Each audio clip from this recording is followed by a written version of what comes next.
दोस्तों, एक कहानी की शुरुआत होती है। एक दिन की बात है। हमारे गांव का एक आदमी कहीं बाहर गया था। रात को आने में उसे बहुत देर हो गई। उसने रोड के बजाय जंगल की तरफ से आना ही बेहतर समझा। सोचा कि जंगल के रास्ते ही चला जाता हूं। लेकिन दोस्तों, उसे मालूम नहीं था कि आगे उसके साथ क्या होने वाला है। आगे जो उसके साथ हुआ वह अभी तक भूल नहीं पाया है। तो ठीक जब वो उस रास्ते से घर आ रहा था तो उसे रास्ते में एक बांस का पेड़ दिखाई दिया। पेड़ के ठीक नीचे एक आदमी बैठा हुआ था। वो उस आदमी को देखकर एकदम हैरान हो गया।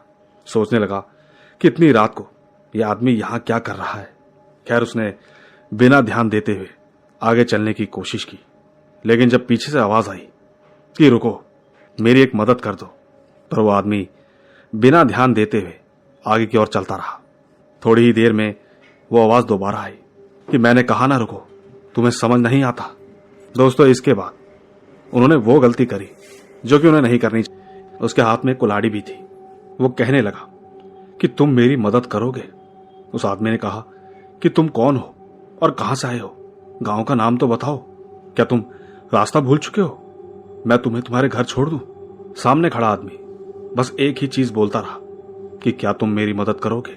लेकिन मानिए, उस आदमी की हालत खराब होते जा रही थी। वो सोच में पड़ गया कि आज मैं कैसी आफत में फंस गया। वो डर के मारे बोलने लगा कि भाई मुझे जाने दो, मुझे घर जाना है। लेकिन सामने खड़ा आदमी एक ही बात बार बार बोलता रहा, क्या तुम मेरी मदद करोगे? उस आदमी ने कहा कि मैं नहीं करूंगा। उनके इतना कहते ही एक शख्स और उनके पीछे से आया, जिसका चेहरा बहुत भयानक था, मानो कि देखने वाला उसे देखकर ही बेहोश हो जाए। अब उनके डर का कोई ठिकाना ही नहीं था। इतना सब देखने के बाद वो सिर्फ एक ही चीज सोच रहे थे कि शायद आज मेरा आखिरी दिन है। वो मन ही मन भगवान का नाम लेने लगे।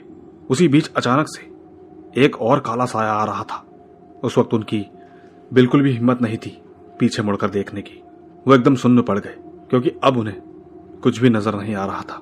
लेकिन हिम्मत करके जब उन्होंने पीछे देखा तो वो एकदम हताश हो गए, क्योंकि वो और कोई नहीं बल्कि उन्हीं के गांव का एक लड़का था, जो कि कुछ साल पहले एक तालाब में डूबकर मर गया था। कह रहा था कि अंकल, आज आपका भी आखिरी दिन है। इतना कहकर वो अचानक से गायब हो गया। वो आदमी एकदम घबरा कर इधर उधर देखने लगा। उसने पाया कि कहीं भी कोई भी नहीं है। सब कुछ मानो एकदम नॉर्मल हो गया। लेकिन वो ये नहीं जानता था कि इसकी शुरुआत तो अब हुई है। वो जैसे जैसे अंदर की ओर जाते रहे, उन्हें रोने और हंसने की आवाजें आने लगी। इसके बाद उन्होंने अपने फोन का टॉर्च चलाया और देखा कि कौन है। टॉर्च की रोशनी जब एक बार पेड़ की ओर पड़ी तो पाया कि वहां पर एक औरत बैठी हुई थी। उसके बाल एकदम खुले हुए थे। वो लगातार बस रोए जा रही थी। उसी बीच उनकी नजरें एक आदमी पर पड़ी, जो कि लगातार पेड़ काट रहा था। उन्हें लगा कि शायद वह उनकी मदद कर सकता है। उन्हें नहीं पता था कि वो भी एक प्रेत है। वो तुरंत भागकर उसके पास गए और कहने लगे कि भाई साहब, मैं अभी फंस गया हूं, क्या आप मेरी मदद करोगे? मुझे मेरे घर तक पहुंचा दो। उस पेड़ काटने वाले आदमी ने जब पलटकर उसकी ओर देखा तो उसके चेहरे पर एक अजीब सी मुस्कान थी।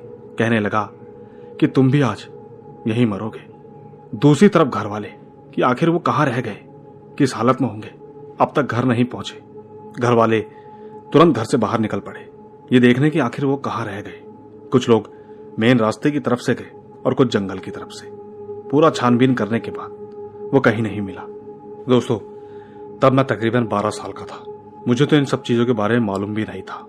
अगली सुबह वो एक तालाब के पास बेहोश पड़े मिले। उनके शरीर पर चोटों के निशान थे।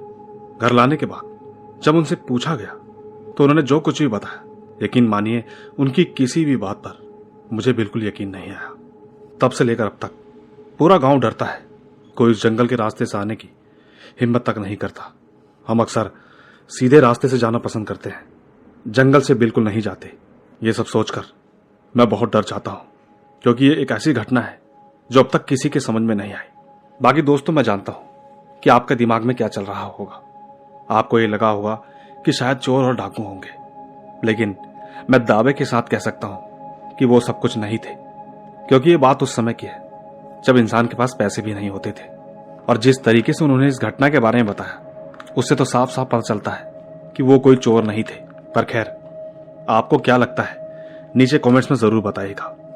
मेरा नाम सूरज है और मैं दरभंगा जिले से हूं। बस इतनी ही थी ये कहानी। अगर आपको मेरी आवाज और कहानियां पसंद आती हैं तो कहानियों को शेयर जरूर करें।